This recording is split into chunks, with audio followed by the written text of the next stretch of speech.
প্রিয় অষ্টম শ্রেণীর শিক্ষার্থীরা, শুভেচ্ছা নিও। আজকে আমি তোমাদের 2025 সালের বিজ্ঞান বিষয়ের নতুন বই থেকে দশম অধ্যায় অম্ল, ক্ষারক, লবণ এর অনুশীলনী থেকে 2 নং সৃজনশীল প্রশ্নের সমাধান করে দেব। প্রথমে তোমাদের বলবো, যারা আমার চ্যানেলটি সাবস্ক্রাইব করো নাই তারা আমার চ্যানেলটি সাবস্ক্রাইব করবে এবং আমার সাথে থাকবে। তাহলে চলো আমরা ক্লাস শুরু করি। দশম অধ্যায় 2 নং সৃজনশীল প্রশ্ন। মানসুরা খানম মাঝে মধ্যে পান খান। তিনি একদিন একটি পাত্রে চুন ভিজিয়ে রাখলেন। কিছুক্ষণ পর লক্ষ্য করলেন পাত্রটি অনেক গরম হয়ে গেছে। তিনি আরো লক্ষ্য করলেন পাত্র থেকে চুন নেওয়ার সময় চুনের পানিতে নিঃশ্বাস পড়ায় পানিটি ঘোলা হয়ে গেল। প্রথম প্রশ্ন, ক্ষার কি? দ্বিতীয় প্রশ্ন, চুনের পানি ঘোলা হওয়ার কারণ কি? তৃতীয় প্রশ্ন, মানসুরা খানমের পাত্রে ভিজানো যৌগটির বিভিন্ন ক্ষেত্রে ব্যবহার ব্যাখ্যা করো। এবং সর্বশেষ প্রশ্ন, উদ্দীপকে উৎপন্ন প্রথম যৌগটি ক্ষার ও ক্ষারক উভয় ধর্ম প্রদর্শন করে বিশ্লেষণ করো। তো চলো এখন আমরা এই 4টি প্রশ্নের সমাধান দেখে নিই। প্রথম প্রশ্ন ছিল ক্ষার কি? ক্ষার হলো ধাতুর অক্সাইড বা হাইড্রোক্সাইড যারা পানিতে দ্রবীভূত হয়। দ্বিতীয় প্রশ্ন ছিল চুনের পানি ঘোলা হওয়ার কারণ কি? চুনের পানি ঘোলা হওয়ার কারণ কার্বন ডাই অক্সাইড বা CO2 গ্যাসের সাথে বিক্রিয়া। চুনের পানিতে কার্বন ডাই অক্সাইড গ্যাস পড়ায় তা চুনের পানির সাথে বিক্রিয়া করে অদ্রবণীয় CaCO2 এবং H2 অর্থাৎ হাইড্রোজেন গ্যাস উৎপন্ন করে।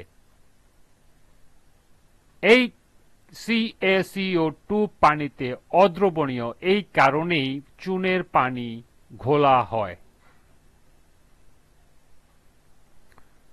তৃতীয় প্রশ্ন ছিল মানসুরা খানমের পাত্রে ভিজানো যৌগটির বিভিন্ন ক্ষেত্রে ব্যবহার ব্যাখ্যা করো। মানসুরা খানমের পাত্রে ভিজানো যৌগটি হলো চুন বা CaO। পানির সাথে ক্যালসিয়াম অক্সাইড বিক্রিয়া করে ক্যালসিয়াম হাইড্রোক্সাইড উৎপন্ন হয়। বিক্রিয়াটি হলো CaO ক্যালসিয়াম অক্সাইড যোগ H2O। পানি বিক্রিয়া করে উৎপন্ন হয় CaOH2 অর্থাৎ ক্যালসিয়াম হাইড্রোক্সাইড। ক্যালসিয়াম হাইড্রোক্সাইডের পাতলা দ্রবণ চুনের পানি বা লাইম ওয়াটার নামে পরিচিত। বিভিন্ন ক্ষেত্রে এর ব্যবহার রয়েছে, যেমন আমাদের ঘরবাড়ির হোয়াইট ওয়াশ কাজে লাইম ওয়াটার ব্যবহৃত হয়। ব্লিচিং পাউডার, কস্টিক সোডা এবং সিমেন্ট প্রস্তুতিতে চুনের পানি ব্যবহৃত হয়। পানি ও ক্যালসিয়াম হাইড্রোক্সাইড তৈরি পেস্ট, যা মিল্ক অফ লাইম নামে অধিক পরিচিত, তা পোকামাকড় দমনে ব্যবহৃত হয়। খরপানি মৃদু করার কাজে ব্যবহৃত হয়। চামড়া শিল্পে, কীটনাশক প্রস্তুতিতে এবং জমির সার তৈরিতেও ব্যবহৃত হয়।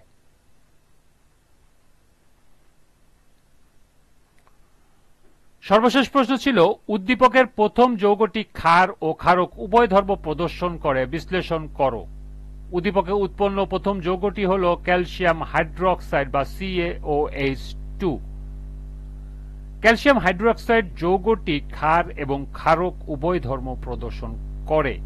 ক্ষার হিসাবে যেমন ক্ষারের জলীয় দ্রবণ স্পর্শ করলে সাবানের মতো পিচ্ছিল মনে হয়, ক্যালসিয়াম হাইড্রোক্সাইডকে এমন পিচ্ছিল মনে হয়। ক্ষারের জলীয় দ্রবণ লাল লিটমাসকে নীল করে।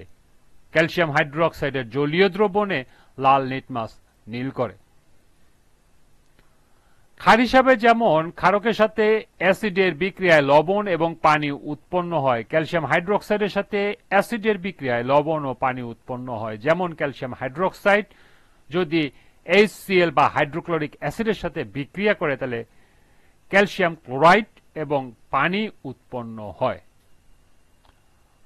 পানিতে দ্রাব্য ক্ষারকগুলো জলীয় দ্রবণে তড়িৎ বিয়োজিত হয়ে আয়ন উৎপন্ন করে, যেমন ক্যালসিয়াম হাইড্রোক্সাইডের জলীয় দ্রবণে বিয়োজিত হয়ে হাইড্রোক্সাইড আয়ন উৎপন্ন করে। এখানে বিক্রিয়াটি দেখানো হলো। ক্যালসিয়াম হাইড্রোক্সাইড পানির সাথে বিক্রিয়া করে বিজয়িত হয়ে ক্যালসিয়াম এবং হাইড্রোক্সাইড আয়ন উৎপন্ন করে। সুতরাং উপরোক্ত ক্রিয়াসমূহ বিশ্লেষণ করলে দেখা যায় ক্যালসিয়াম হাইড্রোক্সাইড যৌগটি ক্ষার ও ক্ষারক উভয় ধর্মই প্রদর্শন করে।